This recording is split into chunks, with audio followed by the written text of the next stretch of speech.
Olá pessoal, de volta com o Semicast. Ricardo, como é que você tá? Tudo bem? Carlinhos? Tudo em paz. Ricardo, trago aqui um tema pra gente dar uma conversada. Saiu uma nova pesquisa do Genialcast, esse instituto que desde a última eleição vem fazendo pesquisas e acertado na maioria das vezes. E é uma pesquisa que ele demonstra um dado de certa forma preocupante para o governo Lula, né? Ele é a pesquisa onde se mostra a menor diferença, desde que ela começou a ser feita, entre aprovação e reprovação, 51 a 46. A aprovação era de 54, baixou para 51, e a reprovação era de 41, aumentou para 46.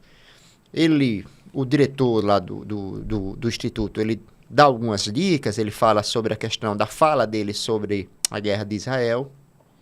Mas eu acho que não é só isso, eu acho que você também não acha só isso. Queria que você tentasse ler um pouco essa pesquisa e explicar para o público o que é que você está vendo nesse sentido. O que eu consigo enxergar. Obviamente, outras pessoas vão acrescentar esse debate, que é um debate, sem dúvida nenhuma, que vai durar pelo menos até a próxima pesquisa, né? Isso. Vamos saber como isso evolui. Vai ficando claro que o país continua absolutamente dividido, cindido, né? Então, o antilulismo, unido ali ao bolsonarismo explícito, tem um peso enorme. É basicamente metade da população brasileira. O Lula e o antibolsonarismo também, né, tem a outra metade. É uma coisa preocupante. Se você observar, e eu já disse isso aqui por mais de uma vez, há um avanço óbvio com a assunção do Lula. Qual é? O país passa a viver um momento de maior pacificação, né? Você não tem uma crise a cada dia, como tinha com Bolsonaro, a cada declaração dele. Mas é um detalhe interessante, e eu acho que isso merece um debate mais aprofundado, ou um estudo mais aprofundado, que normalmente essas avaliações de governo estão muito ligadas à economia. Perfeito. E a economia, ela vem melhorando, ou a macroeconomia, né? É o caso, se assim, isso chegou já até, enfim, a ponta, que é o consumidor, que é o cidadão, né, que é o eleitor. Se ainda não chegou e vai chegar, ótimo, a gente pode ter um momento um pouco mais na frente melhor. Mas só que não é isso apenas que entra nessa avaliação do governo Lula. Repito, do ponto de vista dos dados da macroeconomia, o Brasil melhorou. Está muito evidente. E melhorou também no que se refere à tensão, né? Nossa, de cada dia. Melhorou demais. Nossa, parecia que na primeira semana de janeiro, com exceção do 8 de janeiro, né? O Brasil já começava a respirar um outro ar. Agora, como explicar que esse antilulismo e antipetismo persiste nos moldes em que isso acontece, ou no patamar que acontece, apesar dessa melhora que é evidente para mim e para um monte de gente. Essa é uma questão que se precisa, evidentemente, avaliar os dois lados. O bolsonarismo cresceu principalmente nas redes sociais. As redes sociais é território do ódio, não adianta. Por mais que as pessoas digam que é da comunicação, a ideia inicial era essa, era fantástico, né? A ideia inicial, né? Que era com que as pessoas no mundo todo se falassem, se comunicassem. Aldeia global, né? Aldeia global. Mas só que isso não ocorre dessa maneira. Por quê? Para que você engaje alguém nas redes sociais, você precisa provocá-la naquilo que ela tem de mais profundo e, principalmente, primitivo. Você tem o ódio e tem o medo. E o ódio e o medo fez com que o bolsonarismo crescesse. É engraçado você quando fala as pessoas, o comunismo, que comunismo vocês estão vendo, pelo amor de Deus? Né? Aonde vocês vão ver comunismo no Lula? Lula nunca foi, nem nunca será comunista. Foram 14 anos, né? Pois é, foi um governo extremamente democrático sempre, né? Inclusive em relação à questão religiosa. Então, tem outro lado da história, tudo e qualquer coisa que o Lula diga e que não seja bem pesado. Eu escrevi um dia desse, não é porque eu escrevi, é cabotino citar a si próprio, mas eu vou fazê-lo, me perdoe. O Lula não pode se ver como uma pessoa comum. Ele não é uma pessoa comum, ele é o presidente da República. Tudo que ele disser tem um impacto enorme. Então, quando ele faz uma declaração, e é uma declaração importante no que se refere ao massacre que o Estado de Israel, né, ou o governo de Israel, Netanyahu é um criminoso. é um criminoso, um corrupto. O próprio povo israelense já apontava o Netanyahu como corrupto. Ele estava ali na iminência de cair. Quando o Hamas faz aquele ataque, ele disse, é aqui que eu me seguro. E se segurou, o que para ele é fundamental é que a guerra persista e continue. Aí, evidentemente, o Lula, quando faz uma declaração como essa, e faz usando palavras absolutamente equivocadas, o Haddad foi sutil, mas foi inteligente o suficiente, porque ele disse, a declaração do Lula foi boa, a não ser por algumas palavras. Só que uma palavra ali é definidora, seja Hitler ou seja Holocausto, aquilo não é Holocausto. E você não pode dizer que o Estado de Israel é a Alemanha nazista. Quando a gente fala em 6 milhões de judeus, a gente não pode esquecer também que tem uma história de repressão ao povo judeu na Europa, que ainda persiste, inclusive também nos Estados Unidos. Olha, é interessante, quando o Hitler, o governo nazista já tinha se estabelecido na Alemanha, já havia perseguição com as leis de Nuremberg, né, contra os nazistas, há um grande conclave internacional para discutir que destino tomariam os judeus. Ele fala, só Costa Rica, que disse, olha, eu aceito judeus aqui. Ninguém mais queria. Então, essa visão, e é uma visão histórica que vem lá desde Constantino, né, quando o cristianismo passa a ser a religião oficial, né, do Império Romano. Então, tem uma história escrita. Evidentemente, se você for buscar a própria construção do Estado de Israel, é complicado demais também, porque é na base da violência. Quem ali ousaria ser contra a criação do Estado de Israel depois do que aconteceu? Ninguém. Então, o Holocausto é um episódio absolutamente particular na história da humanidade. Já se disse, olha, ninguém tem o monopólio da dor. Não tem. Mas aquilo tem que ser tratado como uma coisa absolutamente especial que não pode jamais ser replicada, ser reproduzida. Os holocaustos, ou, enfim, os genocídios reconhecidos internacionalmente até hoje são da Armênia, né? Os armênios pelos turcos, de Ruanda, né? Tutsis que são massacrados pelos Hutus, e a Alemanha nazista. Respeite-se isso. Isso. Crime, carnificina, como Lula definiu ali, tá. Agora, o Estado de Israel, e é engraçado isso, né?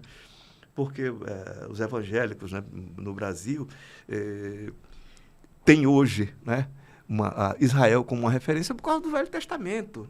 O Deus abraânico é mais cultuado, né, do que o Deus do Novo Testamento. Tem as viagens ao Rio Jordão, uma série de coisas. Pois é, que é um Deus, enfim, mais duro, né, mais rigoroso.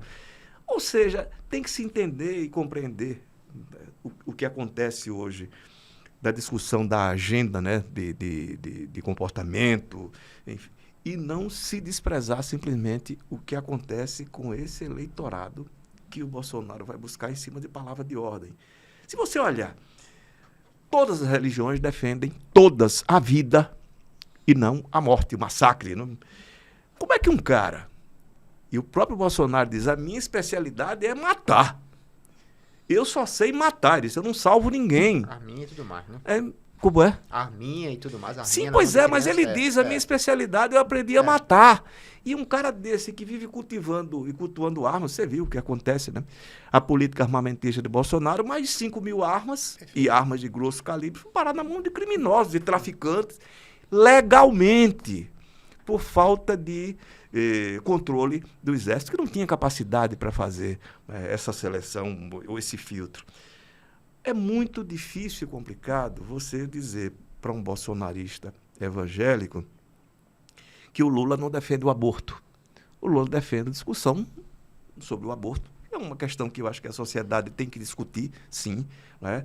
E não vai ser o Supremo a decidir sobre isso. Ninguém, nem o Congresso. Eu acho que tem que ser uma coisa muito mais ampla do que simplesmente a história. Eu defendo o aborto, eu defendo a vida. A vida de quem você defende? Você defende a morte daquele, entre aspas, marginalzinho da periferia, que é filho da Dona Maria, que tem um filho, que tem mulher, que tem irmão. Não, esse tem que ser assassinado porque bandido bom é bandido morto. Né? Esse discurso belicoso e criminoso esse tem que se reproduzir nas redes sociais por pessoas que defendem a religião e as orações. Não tem lógica para mim isso. Agora, isso acontece. É um processo difícil.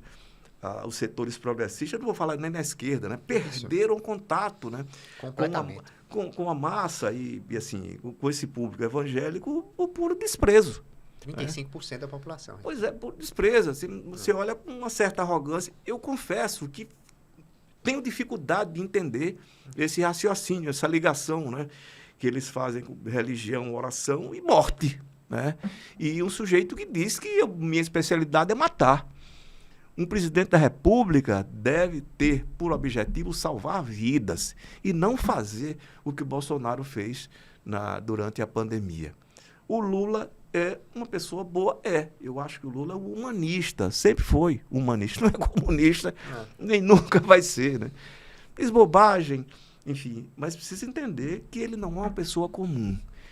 Uma pessoa comum, você, eu, numa mesa de bar, enfim, em qualquer lugar, a gente pode ter opiniões as mais esdrúxulas, que você não dirá publicamente se você for para um ambiente público, porque para isso tem um limite.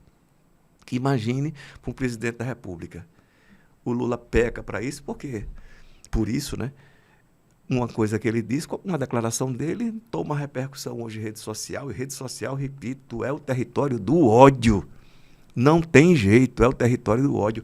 E da mentira, da fake news, da estupidez. Eu já contei aqui o caso, né, de um rapaz, né, em 2022, numa farmácia, né, que ele disse que havia, né, o tratado do Apocalipse, né, que o governo brasileiro, felizmente, não tinha assinado, que era a ONU e a Organização Mundial de Saúde. Juntos, para acabar com o mundo. Eu digo, como é que é isso? Eu disse, não, ainda bem que o nosso governo... Eu digo, não sei, viu isso? Não, na rede, né, de zap da igreja dele, nós não pode. Você imaginar que eu vou assinar um tratado para acabar com o mundo? E as pessoas acreditam. A história da inteligência artificial, ela faz muito mal, até porque as pessoas não vão duvidar. Tudo que vem via rede social, o entendimento geral isso é verdadeiro. Principalmente se tem uma imagem. Uma imagem, um vídeo, uma voz. Pois Vai ser muito complicado. Pois é. Então, é um momento novo, é difícil pra caramba, não é só no Brasil, mas em países em que as redes sociais têm uma influência maior, né, tem menos na Europa. Na Europa tem menos, mas nos Estados Unidos e Brasil... Estados Unidos, eu lembro que eu ficava impactado quando 70% dos americanos se informam pelo Facebook. Eu achava isso um absurdo. Hoje vai ver que é perto de 100%, né? Porque a imprensa sempre atuou como uma espécie de filtro, né? Dando uma hierarquia, né, às informações. Hoje qualquer porcaria vira manchete, a gente brinca sempre, né? Separando aquelas manchetes, estúpidas, né? Exatamente. Porque aquilo é que dá clique e dá acesso, e é a concorrência que, entre aspas, a imprensa encontrou com as redes sociais. Mas imagino, para aquilo chegar num veículo de comunicação, já girou em todas as redes sociais. Eu só acho, assim, uma opinião muito pessoal minha, até utópica mesmo, que a gente não pode combater a rede do ódio com outra rede do ódio. Também acho. O janonismo, né? Essa coisa toda, eu acho que... falando, é o território do ódio, rede social. Não, eu estou discutindo, ele está aqui, diz uma coisa, eu vou dizer outra, ele me xinga lá, eu me xinga. É natural, né? Se alguém me xinga de filho disso, filho daquilo, eu vou dizer, você é filho disso, filho daquilo e mãe daquilo. Né? Acrescentar alguma coisa. É natural, é do ser humano. Então, por isso, entre outras coisas, eu me mantenho longe desse território. Eu acho que é mais saudável. Né? Porque eu acho que é saudável. Não ter rede social é uma coisa saudável. Eu acho tão interessante quando descubro que eu tenho companhias absolutamente maravilhosas. Pessoas que ou têm e terceirizam, né? Enfim, os comentários, etc. e tal, ou simplesmente não tem. Quando eu vejo um jogador de futebol, que é raríssimo, né? Sem rede social, o Luiz Gustavo, né? Que está no São Paulo, eu disse, não tem rede social. Desde 2014, o cara 10 anos sem rede social. Que maravilha, meus parabéns. Até a Cecília Meirelles tem rede social. Né? Meu Deus do céu. O pessoal coloca umas frases nela que ela nunca disse. Mas que a maior vítima disso é o Borges, né? E a Clarice o Jorge Luiz, o Jorge Luiz Borges. Jorge Luiz Borges, coitado do Borges. Maior vítima de rede social de frases, né? Então, Ricardo, eu vou aproveitar essa ponte aqui para a gente foi cobrado, no último programa que a gente voltou sem a nossa dica cultural. Então, vou trazer, toda vez a gente vai fazer um comentário e um entrevistado. Eu já disse isso, mas estou repetindo para sedimentar, né, o entendimento do público. E quando a gente tiver um comentário, a gente volta com a nossa dica cultural. A minha é rapidinha, é um documentário que tem na Netflix chamado O Dia em que Mudou o Pop. Nada mais é do que um documentário sobre aquele evento que foi chamado de We Are The World, que várias estrelas, em 1985, se juntaram para combater a fome na África, né? E ali o David Jeff, né? é o produtor, e ali se juntaram Michael Jackson, Lionel Richie, Ray Charles, Stevie Wonder, Bruce Springsteen, Bob Dylan, entre outros, todos no mesmo ambiente. E o documentário é 2 horas, bem rapidinho. Ele mostra como foi o bastidor disso, como foi que conseguiu juntar todo mundo, a briga de egos. Tem Imagino. Um que bebeu um pouco a mais, um que trabalhou um pouco a mais. Um cheirou outro um pouco a mais. Exatamente. Um cantava em um tom, outro cantava em um tom. Foi uma coisa bem... democrática. Democrática, mas é muito interessante. É o dia em que se mudou o pop na Netflix. Ricardo, queria a sua dica cultural. A gente vinha conversando por aqui, realmente eu não tinha nem preparado, mas você dizia a cobrança, e de fato eu recebi também essa cobrança. Eu vou indicar um filme que ele é documental, ele não é um documentário, mas ele é feito a partir de um documento, de uma ata, né, de um encontro, o encontro que define a solução final para os nazistas na Alemanha. A conferência sensacional. É ótimo, é muito bom filme, né? É muito detalhado, né? Aquilo, e muito fiel, né? Ao que é a ata daquele encontro e da decisão pela solução final para os judeus. Ou seja, não é uma invenção, não é? É fato histórico e vale a pena ver. Sempre. Não se confundir. Nunca, jamais. A Alemanha nazista com o povo alemão de forma geral. Tem muita vítima, sim, evidentemente, se a gente for passar o tempo aqui discutindo até que ponto o povo alemão contribuiu, né, para que a Alemanha nazista trucidasse, né? A gente fala em 6 milhões de judeus, eu posso falar de 18 milhões de soviéticos, né? Ou seja, uma população também foi trucidada pelo governo nazista. E não se pode confundir o governo de Israel com o povo judeu, que foi historicamente e ainda é vítima de preconceito e de violência. Da mesma maneira, se chegar, quando a gente está falando do genocídio de Ruanda, os Hutus eram negros, né? Como negros eram suas vítimas, os Tutsis. Por isso os negros são, enfim, violentos. Vamos ter um pouco mais de clareza sobre aquilo que a gente fala, para não estar dizendo bobagem, principalmente quem não pode fazê-lo. Quem não pode fazê-lo? As pessoas comuns, até sim, não é? Num ambiente mais privado. Mas quem não é aqui uma personalidade cuja fala tem importância, cuidado com o que diz. Isso é fundamental. Perfeito, Ricardo. A conferência que eu vi depois de uma sugestão sua está no Amazon Prime, para quem quiser ver. Grande abraço, pessoal. Abraço, Ricardo. Até a próxima semana.